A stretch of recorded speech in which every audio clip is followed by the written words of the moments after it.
නමෝ තස්සේ භගවතෝ අරහතෝ සම්මා සම්බුද්දස්සේ නමෝ තස්සේ භගවතෝ අරහතෝ සම්මා සම්බුද්දස්සේ නමෝ තස්සේ භගවතෝ අරහතෝ සම්මා සම්බුද්දස්සේ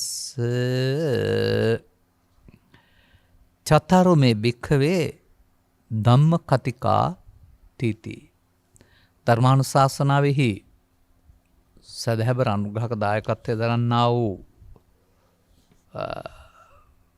පවුලේ සමාජිකාවන් ප්‍රමුඛ මෙම මොහොත අපට සවන් දී යම් කරුණක් තේරුම් ගැනීම සඳහා අවධානය යොමු කළා වූ ලංකාවාසී ලෝකවාසී සදහැබර පින්නතුනි ආරාධිත බවතුන් නිවන උපනිශ්‍රය වන ස්වාමින් වහන්සේ කැමති පරිදි ධර්මදේශනයක් කරන්න කියලා නිදහස දීලා තිබෙනවා. ත්‍රිපිටක පරිහරණය කිරීමේදී මට හමු වුණ තවත් එක් කරුණක් පිළිබඳව මම විමසිලිමත් වුණා. ඒ විමසිලිමත් වීමේදී මම දුටුවා ආකාර දෙකක් විතර. මේ ආකාර දෙක පිළිබඳව අවස්ථා දෙකකදී පැහැදිලි කරන්න මට කල්පනා වෙන්නේ. පළමුව මිනිසුන් හිතන හැටි. දෙවනුව බුදුරජාණන් වහන්සේ පැහැදිලි කළ හැටි. එනිසා අපි අද කතා කරන්නේ මිනිසුන් හිතන ආකාරය පිළිබඳව. ඔවුන් නම් තබන තීරණ ගන්න ආකාරය පිළිබඳව. අනතුරු තවත් දවසක ඉදිරි පියවරක් වශයෙන් අවශ්‍ය නම් ඊතර සූත්‍ර තුන ආකාරයට හෝ දෙකක් හරි වශයෙන් අරගෙන මේ මම කතා කරන වචනට අයිති සූත්‍ර 4ක් මං හිතන්නේ ත්‍රිපිටකයේ තිබෙනවා. ඒ 4න් 3ක් ඒකාකාරී. එක පොත් දෙකක තියෙන්නේ 3. නමුත් දෙකක් එක ළඟ නමුත් ඒවායේ අර්ථ සමාන බව පේනවා. මේ මම දැන් ගත් එක වෙනත් එකක්. ඒක අර මිනිස්සුන් අගේට ලක් කරන ආකාරයේ පෙවඳ කහල් පැහැදිලි කිරීමක්. යනු මේ සූත්‍රයට කියන්නේ අංගුත්තර නිකායේ චතුක්ක නිපාතයේ පවතිනා වූ කොටස් 4 අංග ඇතුළත් සූත්‍රයක් වශයෙන් ධම්මකතික සූත්‍රය. දැන් ධම්මකතික කියන එක ඔබට තේරෙනවානේ. ධර්ම කරුණු පැහැදිලි කරන කතා කරන කෙනා කියන එක නෑ ධම්මකතිකයයි කියලා කියන්නේ. නමුත් මෙහි සහ අනිත් අය අතර වෙනසම දකින්නවා මෙහි අග කොටසක් ඇතුළත් කරලා නෑ. කතිකයෙක් බවට පත් නොවී ඉන්න එහාටත් ඒක තවත් එහාට පාරවල් ටිකක් ඔස්සේ පෙන්වලා තිබෙනවා අනුගමනීය ප්‍රතිපදාව ඔස්සේ. ධම්ම කතික ධම්මාන ධම්ම පටිපන්න ඒ වගේම තව කෙලවරට ගිය කියන අර්ථයෙන්. නමුත් මේකේ එහෙම පෙන්වන්නේ නැහැ. නිසා මේක ටිකක් සරල එකක්. නමුත් මේවත් තේරුම් ගන්න එක හොඳයි. මොකද වර්තමානයේ මේ தත්වයන් තේරුම් ගන්න අවශ්‍ය වෙනවා. තථාගතයන් වහන්සේ කවුද මේ 4 දෙනා කොයි ආකාරද කියලා පැහැදිලි කරමින් ඉදවික්කේ ඒකච්චෝ ධම්මකතිකෝ අප්පංච භාසති අසහිතංච පරිසාච න කුසලා හෝති සහිතා සත් සහිතා සහිතස්ස ඒවරූපෝ භික්ඛවේ ධම්මකතිකෝ ඒවරූපාය පරිසාය ධම්මකතිකෝත්තේව සංකං ගච්ඡති. අන්න ඔන්න එකක්. මොකද මේ පෙන්නන්නේ යම් කිසි ධර්ම කතිකයෙක් ඉන්නවා කතා කරන්නේ ටිකයි. අප්පංච භාසති. ඒ වගේම අසංහිතංච. ඒක අදාළ දේ සංයුක්ත කරලා පැහැදිලි කරන්නේ නැහැ. එතකොට පරිසාච සවන් දෙන අයත් න කුසලා හෝති සහිතා සහිතස්ස. ඒ කියන්නේ ඔවුන් දක්ෂ වෙන්නේ නැහැ අර්ථය අනර්ථය තේරුම් ගන්න. අරකින් පැහැදිලි වෙන්නෙත් නැහැ. තේරුම් ගන්න දක්ෂ වෙන්නෙත් නැහැ. වසර 30කට 35කට පෙර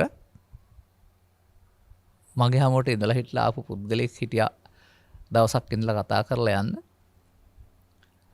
ඔහු ළඟ තිබුණු වචනයක් මට මතක් වෙනවා. ඔහු ඒ වගේ යම්කිසි කාරණයක් කතා කරන ගියාම කියනවා අරුතක් නැත්නම් සද්ද විතරයි කාරණේ නෑ කියලා. මේක තමයි මෙතෙන්ද හරියන්නේ. භාෂණයක් තිබෙනවා. නමුත් අවසානයේ ගන්න දෙයක් නැහැ. ඒක අනවබෝධයක් ඇත්තටම. දැන් වර්තමාන සමාජය තුලත් කලක් තිස්සේ ධර්ම දේශනා කියලා කියන්නේ අතීත කතන්දර කියන එක. බණ ඇසීම කියන්නේ ඒක අහලා උඩ පනින එක hina වෙන එක. කලක් තිබුණා පිරිසක් එකතු කරගෙන ධර්ම දේශනා කරලා විකාශනය නැත්තම් බෙදා හරිනවා CD වශයෙන්.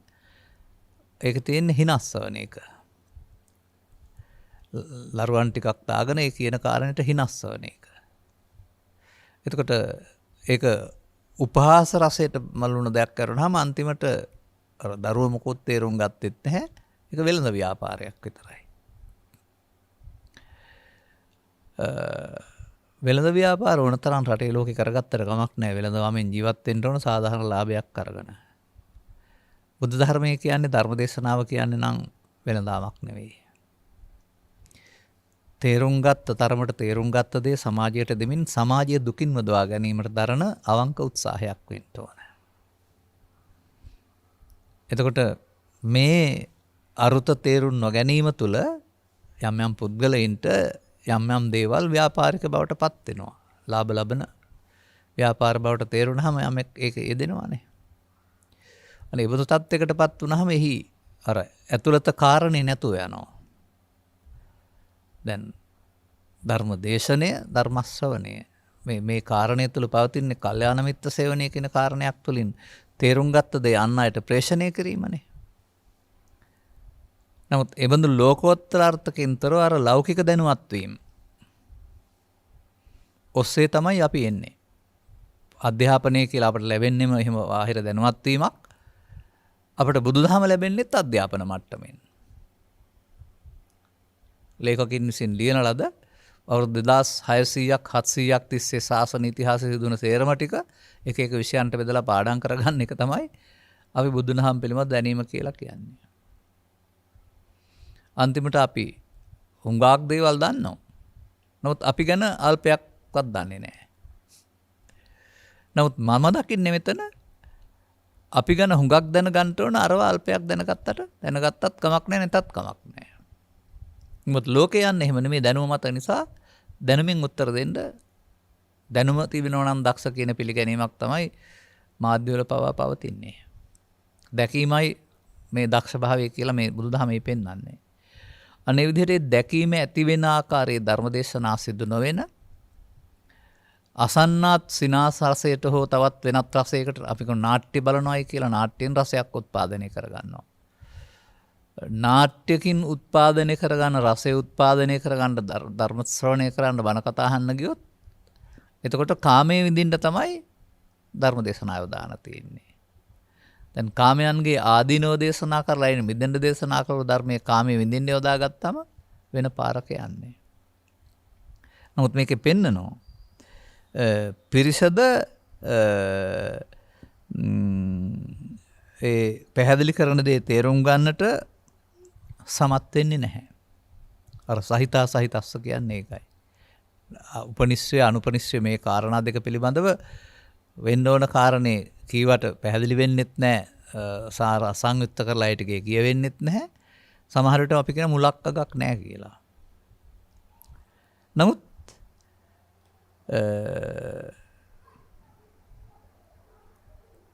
ඒව රූපෝ අන්න එබඳු අයට මේ අදක්ෂ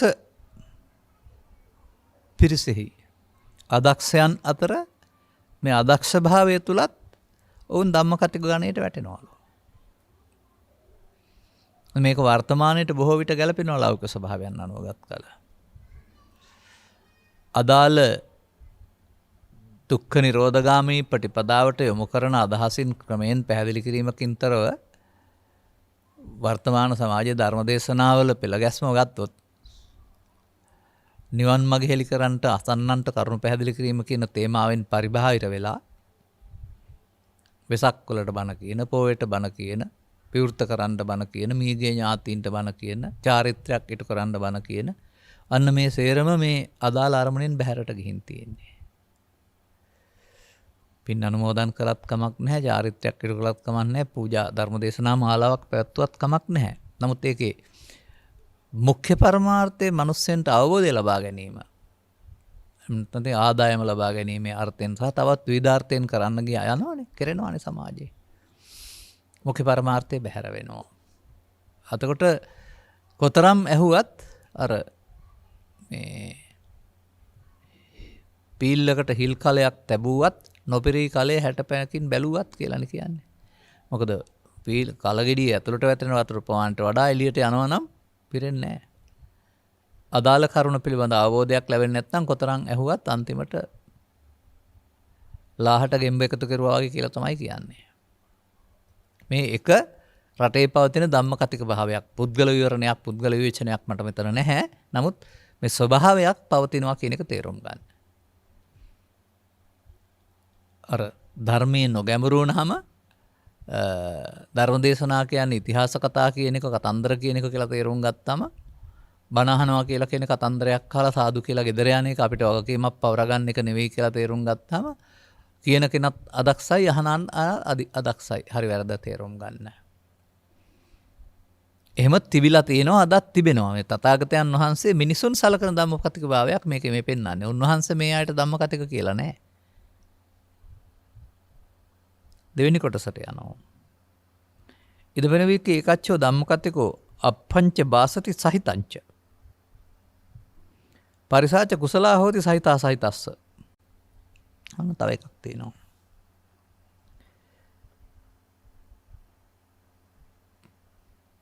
ඇතැම් ධර්ම කතිකෙක් මේ ලෝකේ විශාල කොට ගන්න නැතුව අල්ප වශයෙන් නමුත් ඒක තුල අදාළ අර්ථය අනර්ථය මග නොමග සංයුක්ත කරලා පැහැදිලි කරනවා.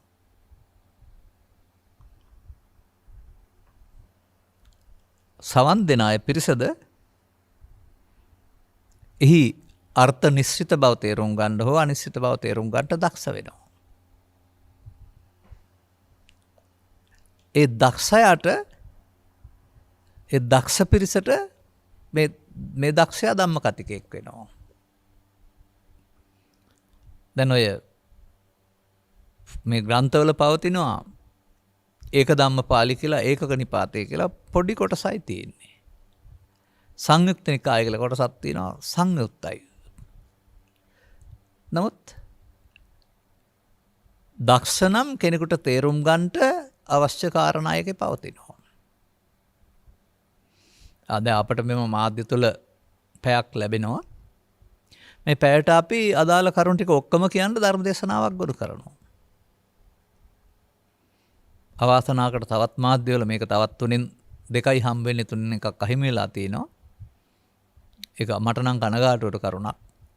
මොකද ඔවුන්ට ආදායම් මාර්ගයක් වුණාට අපිට මේක ආදායම් මාර්ගයක් නෙවෙයි. අපිට මාධ්‍ය ලැබෙන්නේ කරුණු පැහැදිලි කරන්න. කරුණු පැහැදිලි කිරීමට තියෙන ඉඩකඩ සහ පූජනීයත්වය එහෙමම තියාගෙන කටයුත්තක් කරන්න ඕන. එතකොට ඒක මෙහෙවරක් බවට පත් වෙන්නේ. නමුත් ඉතින් වෙළඳ-දැන්වීම් අඩුව යාම තුලින් ලාභ ලැබෙන්නේ නැති වුනහම ලාභ ලබන ව්‍යාපාරයක් බවට පත් කරගන්නවා. එතකොට මුඛ්‍ය පරමාර්ථයෙන් පිට යනවා. මේ රටේ දැනටත් සිදුවෙන දේවල් මම කියන්නේ. මට නම් ඒ ගැන කනගාටුවක් තිබෙන්නේ. එබැවින් අල්පකොට කීමේදීත් සහිතා සහිස්ස නැත්නම් අර්ථ සංයුක්ත ධර්ම සංයුක්ත බව එයින් ප්‍රකට වෙන්න වෙනවා. දැන් තථාගතයන් වහන්සේ ළඟට ආපු සමහර භික්ෂුන් වහන්සේලා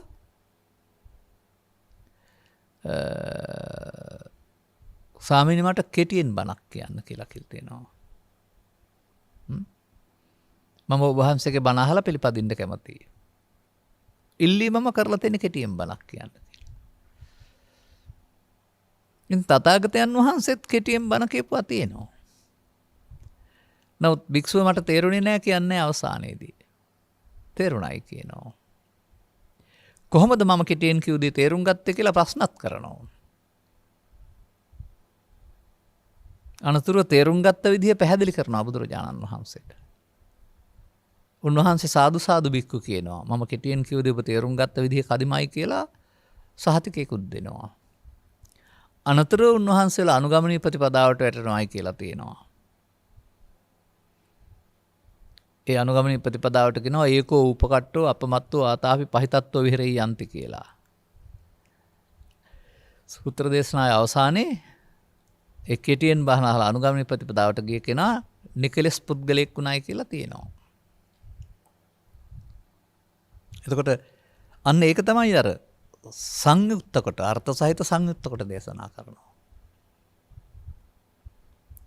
සාදුබන්තේ භගවා සංකිට්ඨේන ධම්මං දේශේතු. ස්වාමීනි භාග්‍යවතුන් වහන්සේ මට කෙටියෙන් බණ කියනවා නම් හොඳයි. මම ඔබට මතක් කරලා දෙන්නම් එකක් දෙකක් ඕන. මේ බුදුන් වහන්සේ කෙටියෙන් කියපු බණ. යංකෝ භික්ඛවේ අනිච්ඡං තත්‍ර තේ ඡන්தோ පහතබ්බෝති. මේ බණ ටික සම්පූර්ණයෙන්ම. යංකෝ භික්ඛවේ අනුසේති තේන සංකං ගච්ඡති යන් නානුසේති නමීයති නතේන සංකං ගච්ඡති. කෙටියෙන් කියපු බණ. දැන් දීඝනිකායේ සූත්‍රයන් බැලුවා පිටු 80ක් විතර තියෙනවා. ওই බණ ටිකම කියන්න පිටු 80ක් විතර අරගෙන බොහොම විස්තර. නමුත් මේ පද තුල තථාගතයන් වහන්සේ මේක පැහැදිලි කරලා තිබෙනවා. මගේ ජනප්‍රිය වචනයක් නේ. මඤ්ඤමානෝකෝ බික්ඛු බද්දෝ මාරස්සා අමඤ්ඤමානෝ මුත්තෝ පාපිමතෝ. කිටියෙන් කියූ බණ.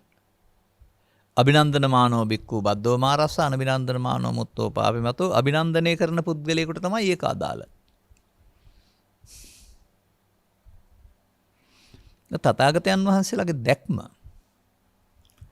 මිනිසා ලොවට ග්‍රහණය වෙන ආකාරය. මිනිසා ලෝකෙත් එක්ක ගනුදෙනු කරන්න ගිහින් ලෝකට බැඳෙන ආකාරය. ඒ බැඳෙන ආකාරය තුළ මිනිසාට ජීවිතේ දුක් වෙනවා. හට ගන්න ආකාරය. ලෝකේ දුක් නෙමෙයි. බැඳෙන ආකාරය නිසා ලෝකේ දුකක් බවට පත් කර ගන්න ආකාරය. දුකට හේතුව ලෝකය කියලා දේශනා කරන්නේ නැහැ නේ. දුකට හේතුව තමන්ගේ හිතේ තියෙන දුර්වලකමක් වශයෙන් පෙන්නන්නේ තණ්හාව කියලා. එතකොට ඒ දුකට හේතුව නැති කිරීමෙන් දුක නැති වෙනවා කියලා පෙන්වලා තිබෙන්නේ. එතකොට ඒ හේතුව හොයන එක තමයි තමන් පිළිබඳ හොයා බැලීම කියලා කියන්නේ. ඒ හේතුව හොයන්නේ නැතුව ඉතිහාසයේ දුන සියලුම කාරණා දැනුවත් කරගත්තාම ඔබේ ඇස යමුනේ බාහිර ලෝකෙට ඔබ ගොඩාක් දේවල් දන්නවා. අදාළ මූලික දේ දන්නේ නැහැ. නමුත් මේ කෙටියෙන් අර්ථ සහිතව බණ කියනවා කියන එකේ තේරුම තමන් පිළිබඳව හොයන හැටි කියලා දෙනවා. අපි මේ කතාව කරගෙන ගිහින් ඉඩ ලැබුණොත් අපි එහෙම කෙටියෙන් බණක් කතා කරමු. මේ කාරණා හතර පැහැදිලි කරලා ඉන්න ඕනනේ. නමුත් කෙටියෙන් බණ පුළුවන් කාටද? අදාළ වචන ටික තේරුම් අරගෙන ඒක පිළිබඳ කැමරු අවධානයක් යොමු කරන්න පුළුවන් අයට. දැන් වර්තමාන සමාජෙත් අපි සමහර අයට කියනවා මේ මොකොත්ම ඉගෙන ගන්න නැත්නම් ඔය බදාල වචන ටිකක් තියෙනවා වචන වල අර්ථය තේරුම් අරන් ඉන්න ඉස්සර වෙලායි කියලා. තවත් පැත්තකින් දකිනවා බුදුදහමේ වැරදි මත පිළිබඳව ඔළුව පුරවා ගත්තේ නැති නිදහසේ ඉන්න කෙනෙකුට බොහොම පහසුයි. මොකද මේ පැත්ත දන්නේ නැත්නම් මේ කියලා දෙන දේ පමණක් තේරුම් ගත්තාම පහසු වෙනවා කියලා මට එහෙම කියපු අයත් තියෙනවා ඉන්නවා. නමුත් බෞද්ධකම තුල ගත කරලා ඔළුව පුරවා ගත්තා වූ මිත්‍යා දෘෂ්ටි ගොඩක් තියෙනවා. බෞද්ධකමේ නමින් ඔළුව පුරව ගත්තා වූ මිත්‍යා දෘෂ්ටි ටිකක්. හරි කියලා හිතන් ඉන්න දේවල්. දෘෂ්ටි කියන එකේ තේරුම ඒවා අපහු සංයෝජන. ඒවා කවදාවත් තේරුම් අරගෙන අවබෝධය තුළ ඉවත් වෙනවා වරුණාම නැත්නම් ඉවත් වෙන්නේ නැහැ.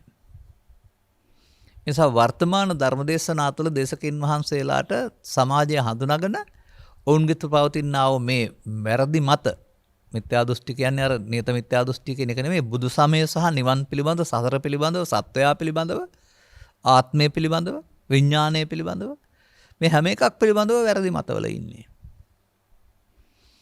ඒවා තේරුම් අරගෙන නැවත නැවතත් පැහැදිලි කරලා දෙනකොට සවන් දෙන අය තුළින් මේ මත දුර්වල වෙයි දුරු වෙන අයින් වෙනවා. එතකොට ඒ බඳු සාරාංශ කොට බණ කියන නමුත් අදාළ අර්ථය එක තුළ ජනිත කරවන්නට සමත් වෙන දේශකින් වහන්සේ ධම්මකතිකේ කාටද ඒ දේවල් තේරුම් ගන්න පුළුවන් දක්ෂ අයට. ඔන්න ධම්මකතිකේ තවත් සමාජයේ ධම්මකතික භාවයට නම් තබන තවත් ධම්මකතිකෙක් පිළිබඳව සඳහන් වෙන්නේ. ඉදපන බික්කෝ ඒකච්චෝ ධම්මකතිකෝ බහුංච බාසති අසහිතංච පරිසාච න කුසලා හෝති සහිතා සහිතස්ස. තවත් එකක් ඔය තියෙනවා. තවත් කෙනෙක් ඉන්නවා උගාක් දිගට දේවල් කියනවා. දැන් මට මතකයි මගේ ඔය ළමා කාලේ වගේ කාලයක් තුළ තිබිච්ච ධර්ම දේශනා ඇතැම් විහාරස්ථානවලට යන්න හැන්දෑවේ. එන්න බෑ. පාර හරහා අලි හරි මොකක් හරි ආරක්ෂාවක් නැහැ. එළි වෙනකල් බණ අහන්න ඕන. ඉතින් එළි වෙනකල්ම බණ කියනවා. එතකොට බොහොඟක් කියනවානේ. නමුත් එළි වෙනකල් කියන්න ඊට පස්සේ අදාළ කතන්දර හදාගෙන දිගට යන්න වෙනවා. කතාවෙන් කතාවට යන්න වෙනවා. නමුත් අදාළ කරුණ කියුනේ නැත්නම් මොකද වෙන්නේ මේ පෙන්වන්නේ? බහුංච බාසති. ඒ වුණාට අදාළ කරුණ කියවෙන්නේ නැහැ. අර්ථෙන් අසංයුක්තයි කියලා පෙන්වන්නේ. අදාළ අරුත් කියවෙන්නේ නැහැ. ඉතින් ධර්ම කතිකින් මහන්සියලා වශයෙන් පුරුදු වෙන පොඩි ස්වාමින් වහන්සේලා සාමණේර ස්වාමීන් වහන්සේලා මෙබඳු දේවල් කරලා කතිකත්වයේ පුරුදු කරගත්තට කාර්යයක් නැහැ. සුරතලයට බණ කිවට කාර්යයකුත් නැහැ. අනිත් අය සුරතල්කමට අහගෙන ඉන්නවා. නමුත් සමාජයේ පිළිගත්ත පමණින් කතා කරන්න පුළුවන් වුණ පමණින් තමන් සම්පූර්ණයි කියලා හිතන්න එපා. මේ සසුන තුළ අර ඔබේ තියෙන බහුසුත භාවය වගේම නවක මධ්‍යම ස්ථවිර කියන පද ඔස්සේ මේ බහුසුත භාවය තුළ ඉදිරියට යාමක් පවතිනවා. නිකම්ම නෙවෙයි. බොහෝසෝ ඇසූ පිරුත්තැන් නැති කියන එක. එවිට මේ ත්‍රිපිටක සූත්‍ර දේශනා බොහෝකට පරිහරණය කොට අරුත් විමසීම තුළින් ඔබට තේරුම් ගන්න ලැබේවි මේ පොත් 50 ගණනක් වර්තමානයේ තිබුණට සූත්‍ර දේශනා 18000ක් තිබුණට තථාගතයන් වහන්සේ ගමින් ගමට වැඩම කරමින් 18000ම දේශනා කළේ නැහැ කියලා. උන්වහන්සේගේ හැකියාව තුළ අර එකක් තුලින් බොහෝකට උන්වහන්සේ භාෂණය කළත් අර්ථය විග්‍රහ කරලා ඇති. කෙටියෙන් භාෂණය කළත් අර්ථය විග්‍රහ කරලා ඇති. මොකද උන්වහන්සේ උත්තම ධම්ම කතිකයනේ. ප්‍රත්‍යක්ෂ අවබෝධයෙන් Taman තේරුම් ගත්ත දේ ගලපපු කෙනා. අපිට මේ පවතින සූත්‍ර දේශනා පරිහරණය කරලා ඒ ඔස්සේ පෙළදහමක් යන්න තියෙන්නේ. තථාගතයන් වහන්සේට එකම පෙළදහමක්වත් තිබුණේ නැහැ සූත්‍ර දේශනාවක්. නිදහසේ කතා කළා. ඒ නිදහසේ කතා කරද්දී දකින අහන හුදන්න උදාහරණ ඔස්සේ ගැලපුවා. පසුව ආනන්ද හාමුදුරන් ඕක කිව්වට පස්සේ තමයි ඒකට නමත් තියලා සූත්‍රයක් කරලා තියෙන්නේ. තථාගතයන් වහන්සේ හැම විටම දේශනා කරපු දේවල් අලුත්ම සූත්‍රයක්. එක හා සමාන ඒවාත් තිබෙනවා. කීපතෙන් අපිත් බණ කියන්න ගත්තාම සමහර විට එක හා සමාන ඒවා කියන්නේ. නමුත් අර ඒ නිසා අපටයි අද පෙළදහමක් ඔස්සේ සූත්‍ර දේශනා විවරණය කරන්න වෙලා තිබෙන්නේ. උන්වහන්සේ බොහොම නිදහසේ මේක කියලා තියෙනවා. ඉතින් ඔය ගමේ විවාහයක් තියෙනවා. කොණ්ඩෙත් හොඳ පැත්තට හොඳට තියෙනවා නම් හැරුණ අතට බඳින්න පුළුවන් කියලා. නැත්නම් බඳින්න බැරි. ඒ වගේ මේ පරිහාන ධම්මය සහ පරිහානි ධම්මය, පමාව සහ නොපමාව, ආත්මය සහ අනාත්මය කියන මේ මිනිසා තුළ පවතිනා උද්විත්ත ස්වභාවය, නොමග යන ස්වභාවය සහ ඉන් ගැලෙන ස්වභාවය පිළිබඳව පරිේශනයක් සහ ප්‍රත්‍යක්ෂ අවබෝධයක් තියෙන කෙනෙකුට සුළු දෙයක් අදාළ පුද්ගලයාට කරුණු පැහැදිලි වෙන ආකාරයෙන් ගලපන එක. නමුත් මේකේ පෙන්නනවා බොහෝ කොට වෙන්නේ.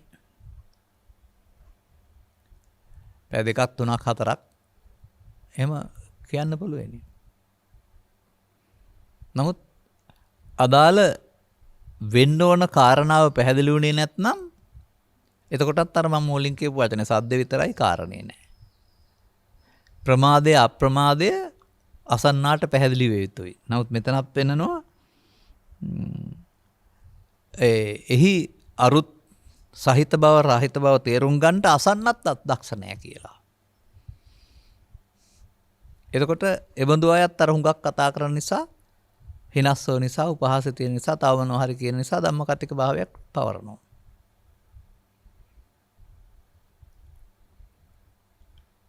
එතකොට තථාගතයන් වහන්සේත් අදහරනවා යවතා භාවතා බහුභාසති අප්පම්පිචේ සහිතම් භාසමානෝ දෙපැත්තෙම පෙන්නනවා. හුඟක් කතා කළා කියලා කෙනෙක් වෙන්නේ නැහැ කියලා. නමුත් ටිකක් කතා කළත් අරුත් විවරණයෙන් පැහැදිලි කරන්න පුළුවනි නම් ඒකෙන් වැඩක් වෙනවයි කියන කාරණාව. එතකොට එහෙමනම් අපට ඔබ තේරුම් ගන්න අර ඔබ අදක්ෂයි කියන්නේ මොකක්ද කියන එක පිළිබඳවත්. ඔබ මේ බුදුසමයෙන් අවධාරණය කරන්නේ ඔබේ ජීවිතයේ ජීවිතාවසානයේ ධම්මකට ප්‍රවිෂ්ඨ කරගන්න කියන එක නෙමෙයි. ජීවන ගමනම යම් දාක් දුර ආවනම් එතනින් එහා පැත්තට ධම්මකට ප්‍රවිෂ්ඨ කරගන්න කියන එක. ජීවිතයට ධර්මය ගන්න කියන එක. නමුත් ඔබ සමාජයේ හැදෙන්නේ රූපේ, ශබ්දේ, ගන්ධේ, රස, ස්පර්ශය කියලා කාම සම්පත්තියක් තියෙනවා. ඒවා විඳින්නයි ඉපදිලා ඉන්නේ කියලා.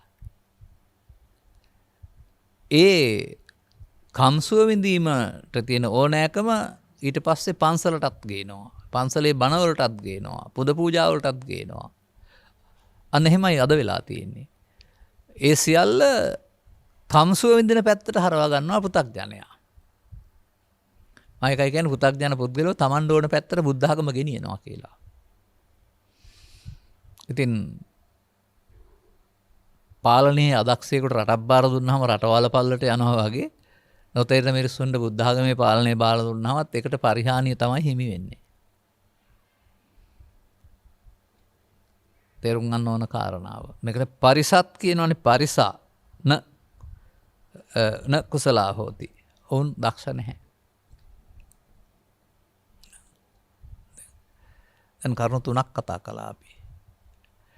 කෙටියෙන් කතා කරන කරුණ පැහැදිලි නොකරන ධම්මකතිකත්වය. අදාළ දේවල් තේරුම් ගන්න නැති අහන අය මෙයා ධම්මකතිකෙක් කියලා කියනවා. නමුත් කෙටියෙන් කතා කරන අර්ථය පැහැදිලි කරන ධම්මකතිකත්වය.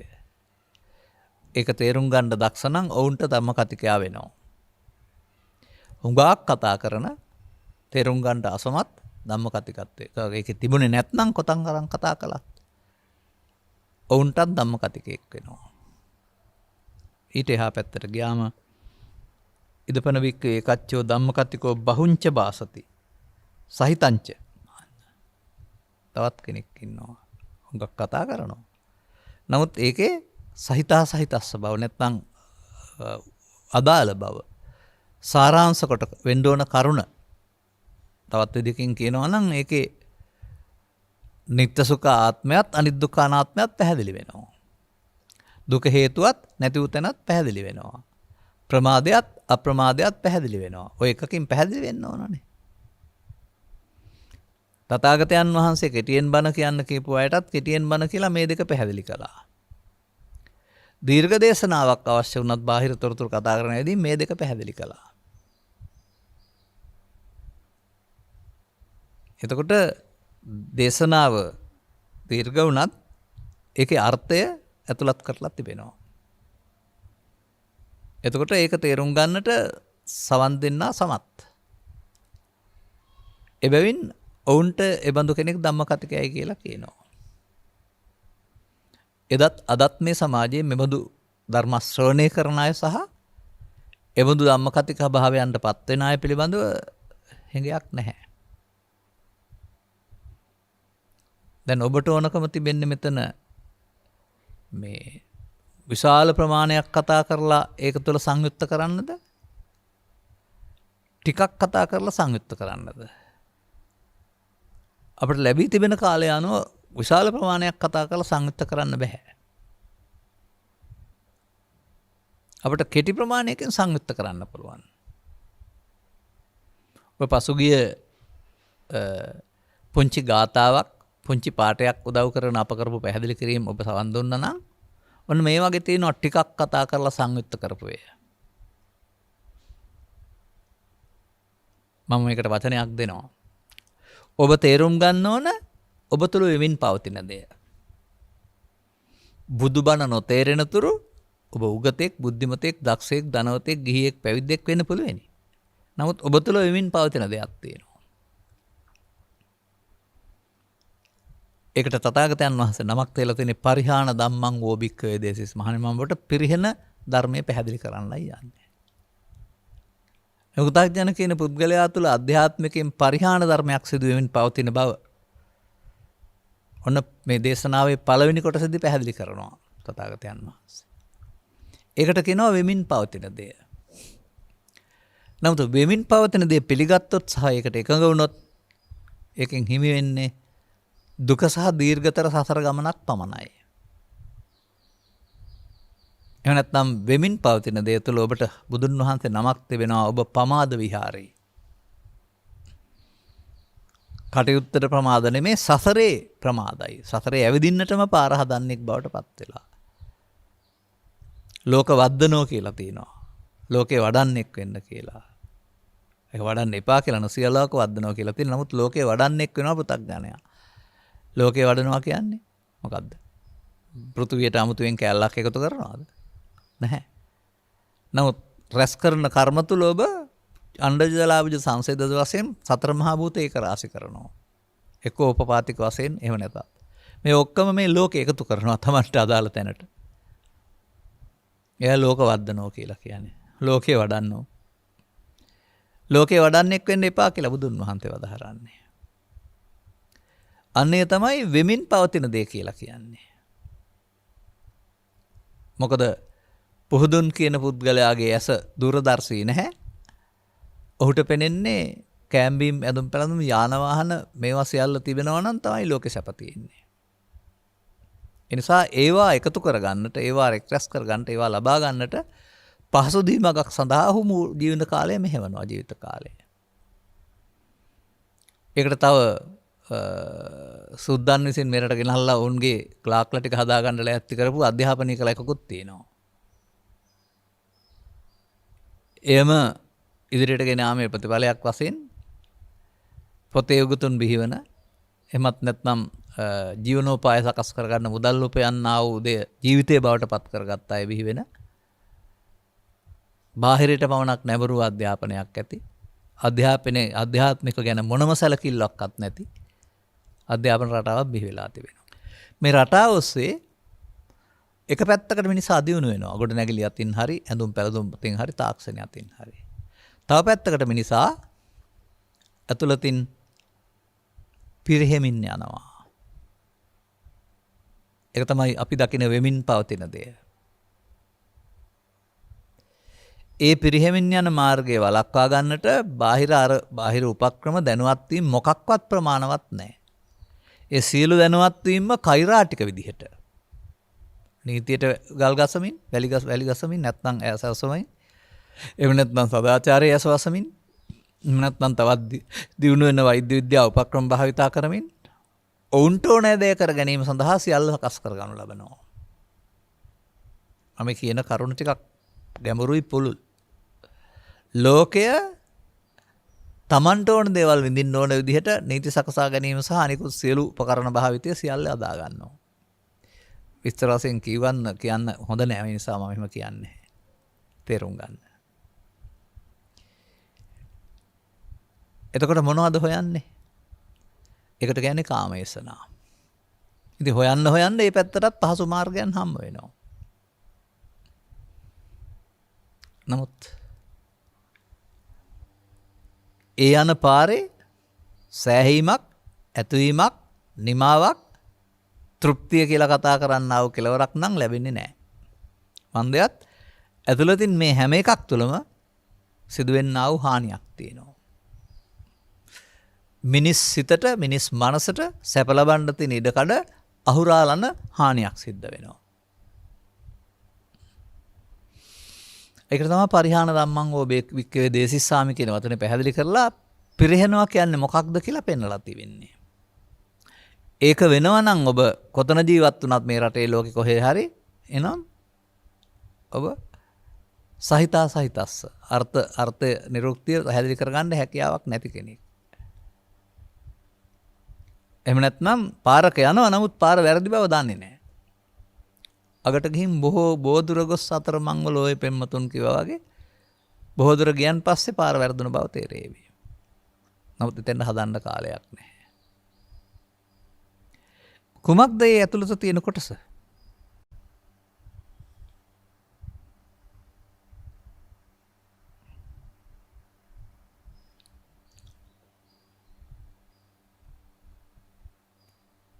ඒ සූත්‍රයට පහලින් තිබෙන්නේ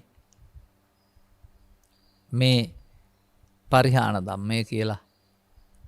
ඔබේ චිත්තාභ්‍යන්තරේ ප්‍රධාන හැඟීම් 3ක් යටතේ දුෂ්ටකමක් බලවත් වීම. අමානුෂිකත්වයක් බලවත් වීම. දුක් අගාධයකට හේතු තැන්පත් වෙමින් ඔබව අගාධයකට පත් කිරීම. කුමක්ද නම? රාග වේපුල්ලං, ද්වේෂ වේපුල්ලං, මෝහ වේපුල්ලං. අන්න ටිකක් කතා කළත් මෙන්න මේක වැඩි වෙන ආකාරය පැහැදිලි කළොත් එහෙම එහෙනම් ඒක අර්ථය පැහැදිලි වෙනවා. මේ වැඩි වෙන ආකාරයේ ප්‍රතිපදාවේ පෘථග්ජනයා ඉන්නවා කියන එක පැහැදිලි කර දෙන එක තමයි වෙමින් පවතින දේ කියලා කියන්නේ. තථාගතයන් වහන්සේ කෙනෙක් බෞද්ධයෙක් බවට පත් කළා, ශ්‍රාවකෙක් බවට පත් කරලා විය යුතු දේ කියලා දෙනවා. අලුතෙන් ආරම්භ කරන්න ඕනේ. වෙමින් පවතින දේ ජීවිතය තුළ ස්වභාවයෙන්ම ආරම්භ වෙනවා කොහොම හරි. ඒ වෙමින් පවතින දේ තම තමන්ට කැමති විවිධත්වයෙන් ආරම්භ වෙනවා. ඒ වයස්වල දේවල් ඔස්සේ. ඒ කියන්නේ ප්‍රමාදයට එක විදිහක් නෑ. ප්‍රමාදයට ඕන තරම් පාරවල් තියෙනවා. නමුත් අප්‍රමාදයට හැමතෙම එක පාරයි තිබෙන්නේ.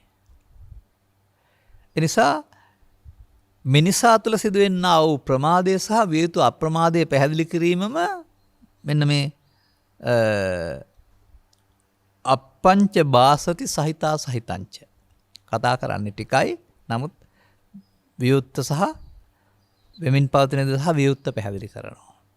සවන් දෙන්නාට ඒ කරුණු පැහැදිලි කිරීමම අර නිග්ගුචි දංවා උක්කුජ්ජය පටිච්චන්නං අවිවරිය කියලා ඒ කාලිකව වගේ කියන්නත් පුළුවන් විදිහට තේරුණා කියලා කියන්න පුළුවන් වෙනවා.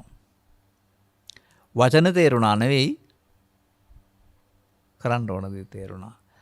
පාලියෙන් පොත්පත් තිබෙන කාලේ පාලි තේරෙන්නේ නැත නිසා තේරෙන්නේ නැහැ බණ කියලා.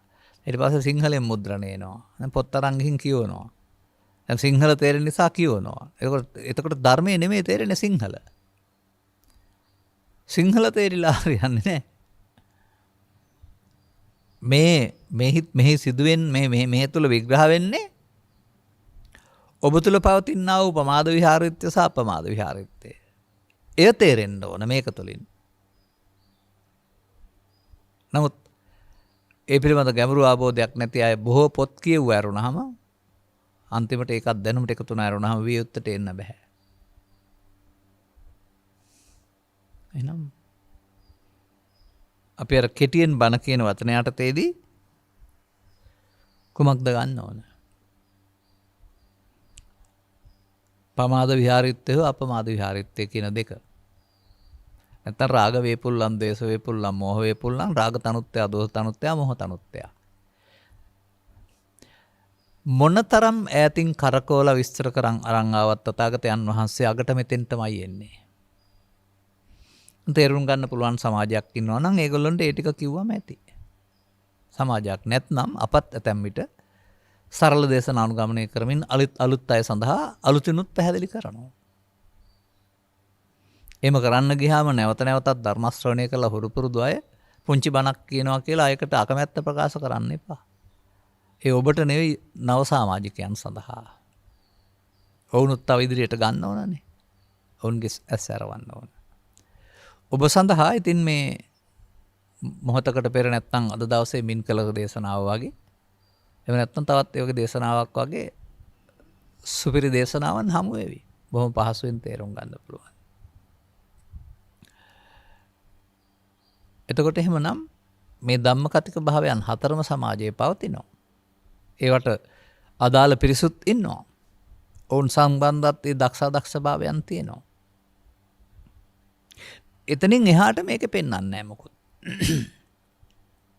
අනේක තමයි මේ ධම්මකති භාවය තුළ විශේෂත්වය.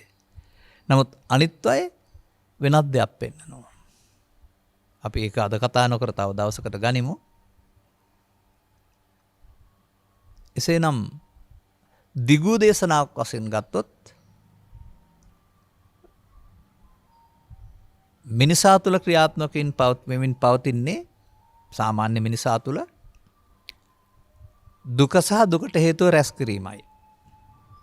තථාගතයන් වහන්සේගේ යෝජනාව වන්නේ නැතිවුණ සැනස සහ ඊට මාර්ගය ගැනීමයි. මේ සවිස්තර දේශනාවක්. කුමක් තුළද? ඔබ තුළ මොහොතින් හටගෙන නැතෙන්නා වූ පංචස්කන්ධ ධර්මතාවය නම් වූ දෙය පංච උපාදානස්කන්ධයට පත් කර ගැනීම දුකත් හේතුවත් වශයෙන් පැහැදිලි කරනවා. වෙලාවේ තරමට දීර්ඝව පැහැදිලි කරන්න පුළුවන්. තේරුම් ගත්තනම් ඒ පාරේ ගිහින් අමාරු වැටෙන්නත් පුළුවන්. අන්න ආර්ය පුද්ගලයෙක් සඳහා නැති වුණ තැන සහ මාර්ගය. මේ දෙකට කැඩෙන්නේ මෙහෙමයි මේක. පු탁ජනයාට දුකට සහ හේතුව වළංගුයි. ආර්ය පුද්ගලයාට නැති වූ තැන සහ මාර්ගය වළංගුයි. එහෙමයි. දිගු දේශනාවක් කියනවා. එහෙම නැත්නම් අපි කතා කරනවා කියලා මේ පරිහානිය සහ අපරිහානිය කියන වචන දෙක අරගෙන. ඒ පරිහානිය කියලා කියන්නේ දුක් දෙන කරුණු කාරණා බලවත් වීමට. විපුලත්වයට පත් වීමට. විපුලත්වයට කියන්නේ වේපුල්ල විපුල කියන්නේ බලවත් වීමට. ඉතින් තේරුම් ගන්න බැරි කෙනෙක් තේරුනේ නැහැ කියලා නැගිටලා යයි. ඔහු දක්ෂ නැහැ.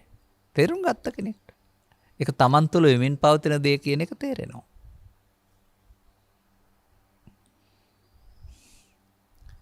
කොහොමද වෙන්නේ කියලා තව විදිහකට විග්‍රහ කරනවා. චිත්තාභ්‍යන්තරයේ පෝෂණය රෝපණය වෙන්නා වූ ලෝභ මූලය, දේශ මූලය, මෝහ මූලය දැන් පුංචි පැලෑටියක් රෝපණය කරලා පොර දැම්මොත් වැඩෙනවා වගේ ඔබ බලවත් කරමින් ඉන්නවා. ඔබ දන්නේ නැහැ බලවත් වෙන ආකාරය.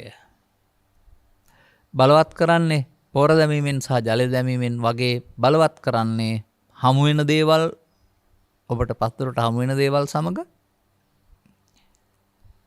ලෝභයෙන් එකතු වීමෙන්, ද්වේෂයෙන් එකතු වීමෙන්, මෝහයෙන් එකතු වීමෙන්. ඒ එකතු වෙන වරක් පාසා, මොහොතක් පාසා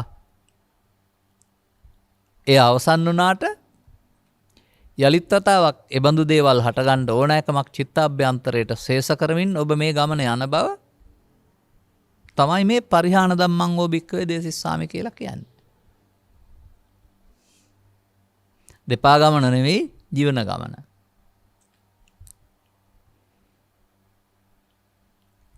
අනතුරු තවත් විවරණයක් කරන තථාගතයන් වහන්සේ පිළිබඳව තවත් අර්ථකථනයක් සපයනවා. ඔබේ මේ හැඟීම, ඇසේ කනේ නාසයේ දිවේ කයේ උපදින්නා වූ හැඟීම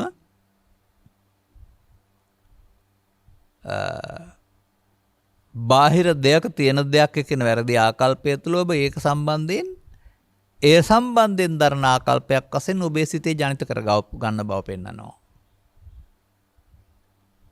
ජනිත කරගත්තොත් නැවත නැවත භාවිතා කිරීම තුළ බලවත් වීම කියන එක සිදු වෙනවා. ඒ බලවත් වෙනවා කියන කාරණය යටතේදී මූල ධාතුව, මූල තත්ත්වයන් බලවත් වෙනවා. එතකොට ඒ වැඩිවීමට කියන්නේ බොජ්ජංග වැඩිවීම කියලා නෙමෙයි, කාමාංග වැඩිවීම කියලා. ඒ වැඩිවීම තුළින් ඒවා ආපහු හිතට ඒම තුළින් ඔබට ඇති කරන්නා වූ පීඩනය වැඩි වෙනවා. මේකට සමාජයේ නම තියෙනවා ආතතිය කියලා. තථාගතයන් වහන්සේ නමක් තියෙනවා භාර කියලා, බර කියලා. මේක තේරුම් ගන්න හිස මත තිබෙන බර නෙමෙයි, සිත ඇතුළත ඇති වෙන බර. බාරා දහනං දුකං ලෝකේ, බරගෙන යාම දුකයි. ඔන්න බාරනික්කේපනං සුඛං, බර බහා තැබීම සුඛයි. ඔන්න කෙටියෙන් තථාගතයන් වහන්සේගේ බණ කීම පද දෙක. ඔබ බුදුන් වහන්සේට සවන් නුදුන් පුද්ගලයෙක් නම් ඔබ බාරා දානං පාරේ යන කෙනෙක්. පෘථග්ජනයා කියන්නේ ඒක තමයි. ගහෙන් ගෙඩියන වාසය කියලා කියයි, හිතුව පැතුව නොහොතක සිදුුනේ නැහැ කියලා කියයි, කොහෙන් හරි කියයි.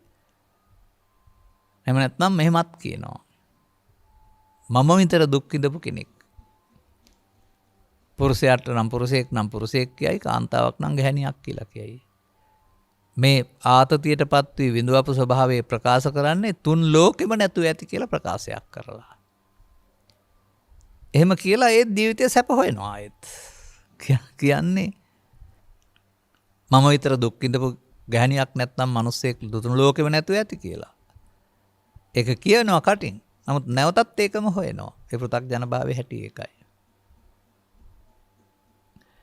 අන්න මේ ඔබට ඇති වෙන ආතතිය යන්න ඔබේ මුලින් නොතිබුණ ලෝකයේ තියෙන දෙයක් නොව ඒව ආශ්‍රයෙන් ඔබ හදාගත්ත උගුලක් බව ඔබට තේරෙන්න ඕනවා.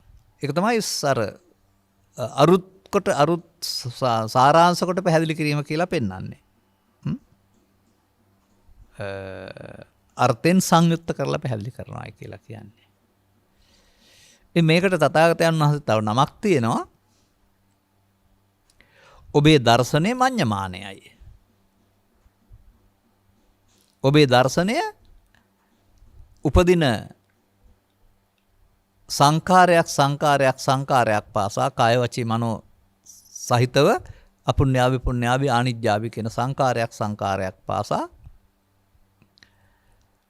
ඔබ මේ සමග ඇති කරගන්නා වූ ඇලීම මුලාව ගැටීම මුලාවට කියන නම කියලා දෙනවා. නිත්‍ය සුඛාත්ම වශයෙන් බලන්න ඔබ පුරුදු වෙලා ඉන්නේ කියලා. මේ වැරදි පාර පෙන්නන එක. ඇත්තනම් ඔබට ඊට පස්සේ ඔබ තුල පරිේශනයක් තුලින් ඊයේ හිටියට වඩා අද හිටියට හෙට නැත්තම් ළමා කහිරාට වඩා මේ සැපෙන් බරයිද දුකින් බරයිද මනස කියලා තේරුම් ගන්න. යම්කිසි ප්‍රීතිදායක අවස්ථාවකදී අම්මත් අවස්ථාවකදී යම්කිසි බණක් අහන අවස්ථාවකදී මේ මොකුත් නැති වෙන්න පුළුවන්. නමුත් ලාභ අලාභ සැප දුක් නින්දා ප්‍රශංසා නම් වූ අදාළ කරුණු යෙදෙන විට ඊට අදාළ කම්පිත ස්වභාවය ඔබේ හිතට එන්නේ ඊට අදාළ මූල ධාතුව හිතේ තිබෙන නිසා. නැත්නම් එන්නේ නැහැ. ඒක තමයි ධර්මයේ සම්දිට්ඨක භාවයෙන් පෙන්වන්නේ. තිබෙනවා නම් එනවා, නැති දවසට දුකක් එන්නේ නැහැ. මෙන්න මේක ඔබට පැහැදිලි වෙන දෙයක් වෙනවා. දැන් ඔබට මේ බුදුබණ තේරුම් නැතුවම ගත කරන ජීවිතේ ඇතුළතින් වෙමින් පවතින දෙයයි මේ පෙන්වන්නේ. ඕක කරගන්න බෞද්ධයෙක් වෙන්න ඕන නේ. ලෝකෙ කොතනක ඉපදුනත් මිනිස්සෙක් වශයෙන් බාහිර වශයෙන් මොනම ලේබල් ಜಾති ආගම් කුල වශයෙන් ගහලා තිබුණත් ඇතුළතින් වෙමින් පවතින්නේ ඕක. නමුත් එහෙම පැහැදිලි කිරීමක්වත් සමයන් තුල නැහැ. දර්ශන තුල නැහැ. උදුවරු තමයි ඒක පැහැදිලි කරන්නේ. මෙහෙමයි මේක වෙන්නේ කියන එක. පියවරෙන් පියවර යන එක. දැන් උන්වහන්සේ වදාරනවා ওই පාරේ ගිහින් බෑ. ඕක යන්නේ වලපල්ලට නැත්තම් අපායට නැත්තම් භව ගමනට දුකට. මෙන්න මේ පාරේ යන්න. අපරිහාන ධම්මංච. දුකට හේතුව චිත්තාභ්‍යන්තරේ රැස් කරමින් යන ගමන වෙනුවට හේතුව අස් කරමින් යන ගමන ආරම්භ කරා.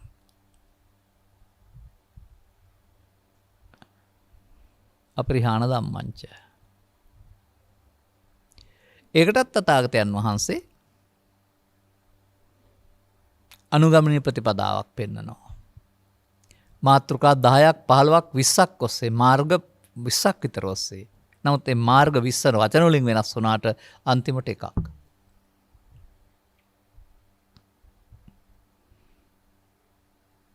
අනේ ඔබේ දර්ශනය මාරු කරන්න පුළුවන් නම් මම උදාහරණයකට මෙහෙම කියනවා. ඔබ දෙපසට තිබෙනා වූ දුම්රිය මාර්ග දෙකක් සහිත මාර්ගයක දුම්රියකට ගොඩ වෙලා බෝඩ් එක බලන්නේ නැතුව හිතේ යමක් තියාන යමින් ඉන්නවා. මගේ උදාහරණය නම් මෙහෙමයි. දළදා මාලිගාව වඳින්නයි යන්නේ සංචාරකෙක් වශයෙන්. රුණු කුමාරි දුම්රියට ගොඩ වෙලා යන්නේ. ටිකක් දුර යන විට තවදුරටත් දළදා මාලිගාවෙන් ඈතට යන බව තේරෙනවා. වටපිට බෝඩ් කියවලා බලනකොට තේරෙනවා මම යන්නේ වැරදි පාරක නේද කියලා. ශාරීරික මානසික දුක පංච උපාදානස්කන්ධ දුක තේරෙනකොට එහෙනම් මම යන්නේ දුක් අගාධයට යන පාරේ නේද කියලා තේරෙනවා. දැන් අනිත් පැත්තට රේල් පාර තියෙනවනේ. දුම්රිය මාරු කරන එක විතරයි තියෙන්නේ.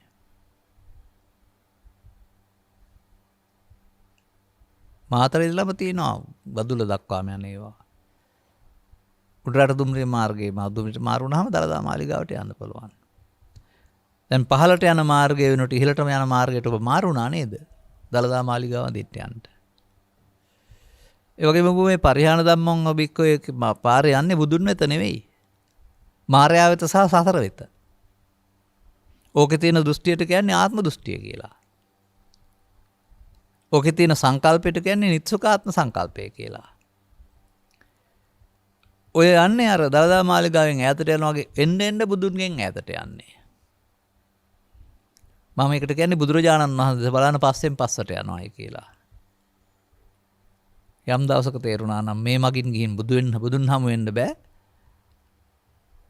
යම රජුව හම්බ වෙන්නත් පුළුවන්. එහෙම නැත්නම්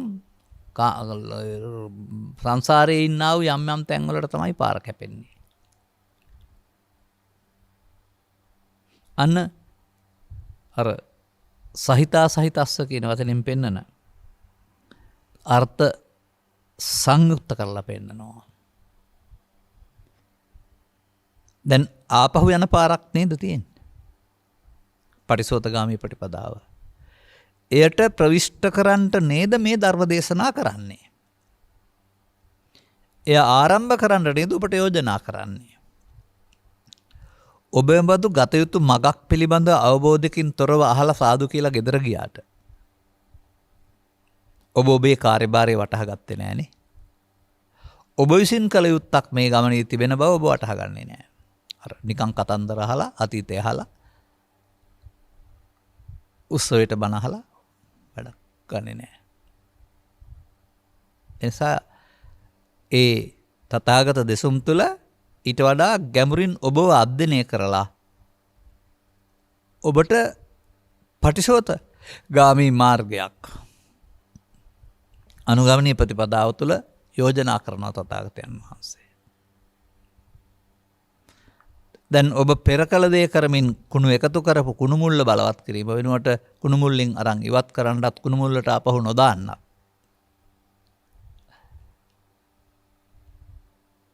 ජීවිතය තුළ නොව මේ මොහොත තුළ මොහොතක් පාසා අප්‍රමාද විහාරී වෙන්න කියලා තියෙනවා. අන්න ඔබ පටන් ගන්න කෙනෙක් වෙනවා. පටන් ගන්නවා නම් ආරබත නික්මත යොඤ්ඤත බුද්ධ ශාසනය.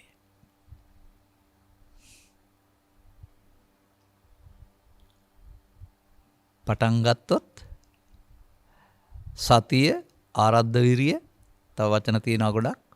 මේකට සහයෝගයට ඉන්න හමුදාවකුත් ඉන්නවා.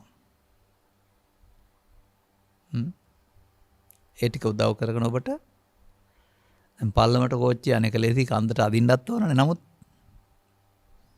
යන්න පුළුවන්.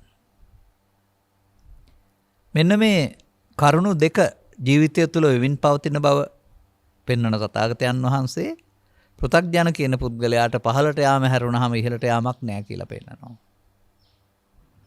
ආර්ය පුද්ගලයා පහළට යන ගමන අවුරුදු 15න් 20න් 30න් 40න් 60න් නතර කරලා ආපහු යන්න පටන් ගන්නවා. එතකොට ඔහු බුදුන්ගෙන් ඈතට යමින් හිටපු ගමන බුදුන් සමීපයට යන්න පටන් ගන්නවා.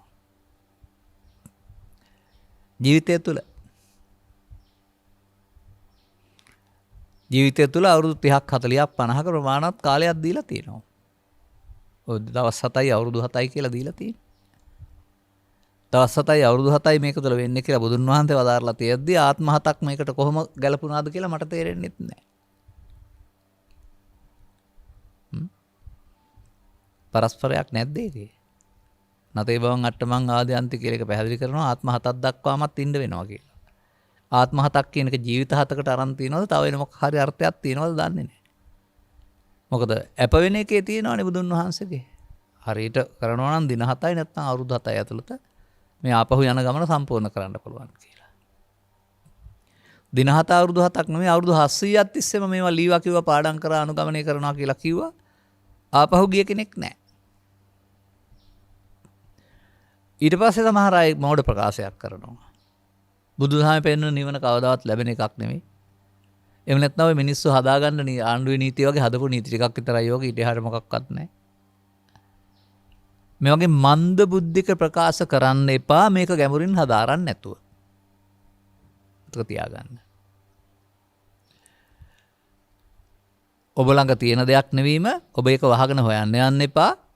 ඔබට අනුගාමී ප්‍රතිපදාවක් තියෙනවා. ඉන් පිට ගිහින් හොයන්න යන්නත් එපා. එනිසා මේ සූත්‍ර දේශනාවල සඳහන් වන පෙළදහම අරුත් විග්‍රහය වචන වලින් තේරුම් ගන්න නැතුව ඔබේ ජීවිතය තුළින් තේරුම් අරගන්න. එවිට ඔබට වෙනස් දැක්මක් ඇසක් පහළ වෙනවා. ඔබට ආපහු යන්න හිතෙනවා. ඔහු පටිසෝතගාමියෙක් බවට පත් වෙනවා. අන්න ඒ දෙපැත්ත පැහැදිලි කරන එක තමයි මේ කාරණා සංයුක්ත කොට පැහැදිලි කිරීම කියලා කියන්නේ. ඔබට මේ තේරුම් ගත්ත කෙනෙක් නම් මේ කරුණ ටිකත් ඇති. තේරුම් ගත්ත කෙනෙක් නොවේ නම් මේ කරුණ අපි නැවත නැවතත් පැහැදිලි කරනවා සම්පූර්ණ පැයක් තුල. අන්න ඒ පැහැදිලි කිරීම තුල ජීවිතය ගෙන යන ගමන්ම බාහිර වශයෙන් ඇඳුමකින් ලබන බෞද්ධකමට එහා යන ඇතුළතින් ලබන්නා වූ බෞද්ධකමක් ඔබට එකතු කරගන්න. බාහිර වශයෙන් ලබන බෞද්ධකම අර ආරි සම්මාදිට්ඨිය පාර නෙමෙයි දසවත්වක සම්මාදිට්ඨිය භවගාමී පාර විතරයි. ඇතුළතින් ලබන බෞද්ධකම බුදුන් වහන්සේ වෙත යන පාර. අර පිටපැත්තෙන් ලබන එක අනුසෝතගාමී පාරක්. ඒකේ පටිසෝතගාමීත්වයක් නැහැ. ඇතුළතින් යන එක පටිසෝතගාමී පාරක්. අර පිටපැත්තෙන් යන එකේ අනාගත බුදුහාමුදුරුවෝ දකින්නට යන්නේ. ඇතුළතින් යන එකේ අපේ ගෞතම බුදුන් වහන්සේම දකින්නටයි යන්නේ. මේ පිළිබඳ අවධානය යොමු කරන්නට ඔබට මෙම කරුණු පැහැදිලි කිරීම හේතු වාසනාව වේවායි කියන සුභාශිංසනය කරමින් මම ධර්මානුශාසනාව අවසන් කරනු ලබනවා. දේශනාව සඳහා සදහැති දායකත්වයේ දරනු ලබන්නේ භාර්යාව මල්ලිකා රත්නායක සහ බුවනක කණ්ඩුල චතුරංග අස්විනි තරිඳු නදී යන දූදරු පිරිස සහ කෙනෙලි ඔලෙන්යා සේලිසි යන මිනිබිරියන් විසිනි. අරමුණු අතර කුරුණෑගල බෞද්ධාලෝක පාරේ අංක 86 පදිංචිව සිටි ආසිරි සමූහ ව්‍යාපාරයේ අධිපති සහ කුරුණෑගල ප්‍රධාන සංවිධායක එජාප හලාවත වැවිලි සමාගමේ හිටපු සභාපති වූ ආසිරි කුමාර හේරත් මැතිතුමා දායකත්ව දරුව අතරින් වියෝවී දෙසැම්බර් මාස 12 වන දිනට මාස 3ක් ගතව දෙසැම්බර් මාස 12 වන දිනට එතුමාගේ 60 වෙනි ජන්මදිනය යෙදී තිබීම නිමිති කොටගෙන පවත්වනු ලබන මේ උතුම් ධර්මදේශනය දේශනේ කුසල ශක්තිය අවශ්‍ය නම් ඔහු වෙත අනුමෝදන් වේවා. නොයසේනම් ඔබට කලාව මෙහෙවරට උපහාරයක් වේවා. තවද මේට පෙර දායකත්වයේ දරුව අතරින් වියෝ වූ පින්වත් දෙමාපියන් වන එඩ්මන් රත්නායක පියාණන්ට, එස්.ඒ. රූපසිංහ මෑණියන්ට, තෙරස් හේරත් මෑණියන්ට, ජයන්ත හේරත් සහෝදරයාට, රෝහිණී හේවා විතරණ සහෝදරියට, ශ්‍රීපාල වීරතුංග සහෝදරයාටත් අවශ්‍ය නම් මේ පුණ්‍ය දාණය අනුමෝදන් වීමෙන් යහපතක් සැලසේවා. හැකිනම් එසේම ලෝවසන අනන්ත දෙමව්පියන්ට දුදරුවන්ට ධර්මය ඇසේවා, වැටහේවා. නිවන් මඟ ශක්තිමත් කරගනීවා. පින්වත් ස්වාමින් වහන්සේට මේ භවය අවසන් භවයම වේවා. ඉටුවේ ඇති ඔබගේ යහපත් පැතුම් සියල්ල සඵල වේවා. අනුග්‍රහක දායකත්වයේ දරා ධර්ම දේශනාවක් විකාශනය කරවාගෙන ධර්ම ශ්‍රවණයෙන් ලබා ගන්නා වූ අවබෝධය තුළ සැබෑ ධම්ම කතිකත්වයක් වටහාගෙන කෙටියෙන් කීවත් අරුත් සහිතව කියන විස්තර සහිතවත් අරුත් සංයුක්ත කොට කියන්නා වූ මේ අනුසෝතගාමී පටිපදා පටිසෝතගාමී ප්‍රතිපදා දෙක පිළිබඳ වටහා ගැනීම තුළින් ඔබට පටිසෝතගාමියෙක් බවට පත් වී ලබාගත් ජීවිතයේ උතුම් වූ සැනසීමකින් කෙලවර කරගන්නට මෙම ධර්මදානය සවබෝධය හේතු ආසනාව වේවායි ප්‍රාර්ථනා කරගන්න. සබ්බිහිතයෝ වජ්ජන්තු සබ්බ රෝගෝ විනස්සතු මාතේ බවත් අන්තරායෝ සුඛී දීඝායුකෝ බව හැම දිනාටම තෙරුවන් සරණයි. ද්වේෂක්ඛයෝ නිබ්බානං